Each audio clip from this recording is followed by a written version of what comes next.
Hey guys, Jared here, and today we're going to check out the XPS 13 from Dell and find out how this little laptop performs through a number of benchmarks and see what it's got to offer.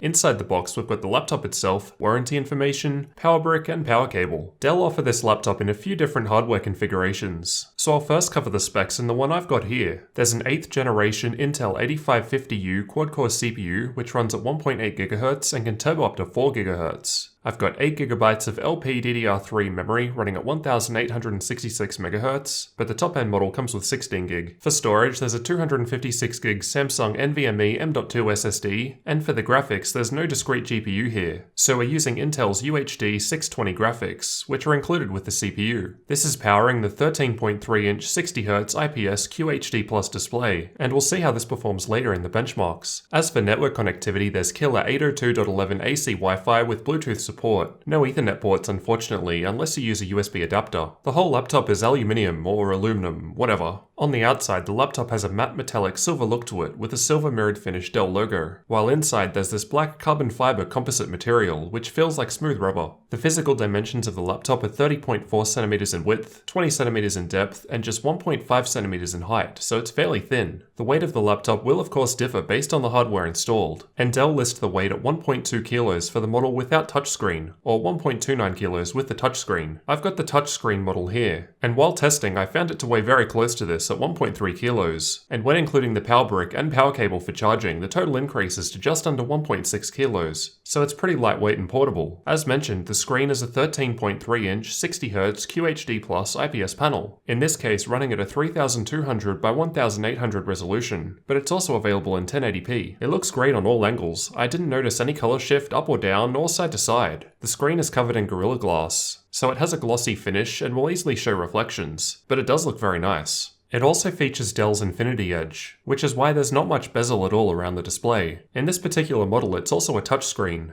and I found it to work pretty well, although fingerprints show up quite easily due to that glossy finish if you're touching it all the time. I've measured the colors produced by the screen using the Spider 5 Pro, and my results return 98% of sRGB, 71% of NTSC, and 77% of Adobe RGB, so it's doing fairly well there compared to other laptops I've tested. I've also performed my usual backlight bleed test on the display, which involves having the laptop show a completely black screen in a dark room to help emphasize any bleeding around the edges. I then take a long exposure photo with my camera to help display any bleed, so basically this is a worst case scenario test. Although there appears to be some small difference along the top towards the right, I couldn't personally notice any bleed at all, both in normal lighting and darkroom scenarios. But this will of course vary from laptop to laptop. While moving the display, there was almost no flex at all, as the whole lid is solid metal, and the hinge runs along most of the base, providing plenty of support. The base of the laptop wasn't heavy enough to allow for one finger opening however, which is to be expected based on how light the thing is. Underneath the display in the bottom left corner is a 720p camera. The camera looks alright, but it's still fairly grainy, even with some lighting. Due to the thin bezels on the screen, it's positioned so low you have to tilt the screen right back to get yourself in the frame. The microphone sounds fine. Not great, but I'll let you judge for yourself. The keyboard was nice to type with. The buttons weren't overly clicky, but I found them a little small in general, at least with my large hands. But that's to be expected for a 13-inch laptop with this much spacing between the keys. All keys light up with LED backlighting, the brightness can be adjusted between 2 levels or turned off completely, and there's 1.3mm of travel. There was only a little keyboard flex while pushing down fairly hard. I didn't notice this while typing normally, and overall it feels very sturdy. The touchpad has a light matte texture to it. It feels smooth and will click down when pressing anywhere. The clicks are also fairly loud. There's a fingerprint scanner to the right of the touchpad, and speaking of fingerprints, the inside of the laptop does show them, but the black texture hides them a little, while the silver lid does a great job at hiding them. As for the available I/O, starting on the left there's the power input, USB 3.1 Gen 2 Type-C port with Thunderbolt 3 using 2 PCIe lanes, USB 3.0 Type-A port, 3.5mm headphone and mic jack, a battery charge indicator button, and the left speaker. On the right there's the right speaker, full-size SD card slot, USB 3.0 Type-A port, and Noble lock. There's nothing on the front or on the back. As for the speakers on the left and right sides, they sound pretty decent as far as laptop speakers are concerned. There was a little bass and they sounded fairly clear even at higher volumes. Underneath was very clean with the XPS logo in the middle. There's a line of air intakes towards the back, and two long rubber feet which extend most of the way along the base to help prevent the laptop from moving around on flat surfaces and also rise it up slightly to help let cool air in. Powering the laptop is a 60 watt-hour battery, and with a full charge and just watching YouTube with the screen on half brightness, keyboard lighting off, and background apps disabled, I was able to use it for 6 hours and 15 minutes. Quite impressive considering the size of the laptop. This is definitely because there's no discrete graphics, so the battery can last a lot longer compared to other larger laptops I've tested. During normal use with an ambient room temperature of 23 degrees Celsius, the CPU idled at 33 degrees Celsius. And here are the external temperatures of the laptop where you'll actually be putting your hands. While maxing out the CPU with Ada64 for around half an hour with the same room temperature, the CPU initially peaked to 99 degrees Celsius, but then quickly dropped down as the CPU downclocked itself to stay cool. Eventually, it averaged a maximum of 87 degrees Celsius, while all 4 cores were sitting at just 1.6 GHz. Unfortunately, heat problems like this are a drawback of thin and light laptops.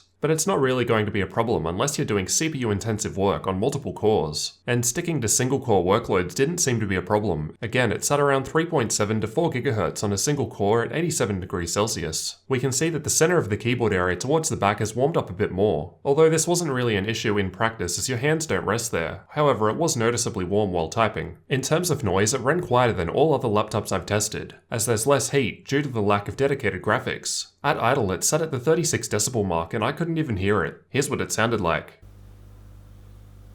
While maxing out the CPU with Ada64, it went up to 46 decibels, and here's what that sounded like.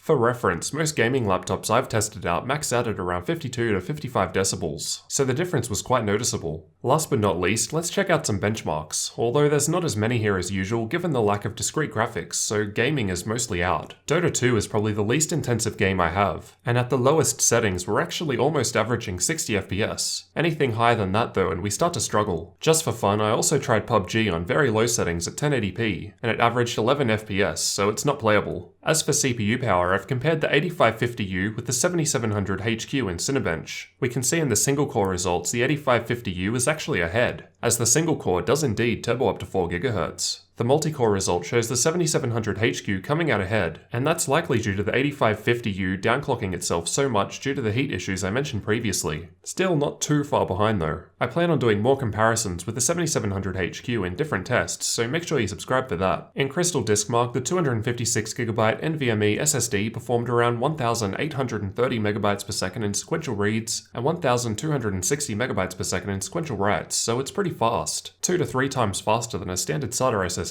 In this exact configuration, the laptop can be picked up from Dell for $2,499 Australian dollars here in Australia at the time of recording, which converts to about $1,975 US with tax included. However, it is one of the higher end configurations available in the XPS 13 series, so you can save some money by reducing the specs. And of course, we generally pay more for stuff here in Australia, so if you're in the US, it's a few $100s cheaper. So what did you guys think of the Dell XPS 13 laptop? Overall, I'm pretty impressed. Compared to other laptops I've checked out recently, it's got great battery life, especially considering the size. And the whole thing feels solid, it's been built really well, and yet it's still small and lightweight, perfect for traveling with. Unfortunately, there's no discrete graphics, so if you want to play anything other than the most basic of games, you're out of luck. Personally, that's no issue for me. I currently use a 13-inch MacBook Pro from 2013 when I travel, so this seems like a nice competitor. You may have heard that Dell announced an updated 2018 model of the XPS 13 recently at CES. From what I can tell, it's mostly the same but slightly thinner with a smaller battery, so personally I'd probably still consider this one. Let me know what you guys thought down in the comments, and leave a like if you found the information useful. Thanks for watching, and don't forget to subscribe for future tech videos like this one.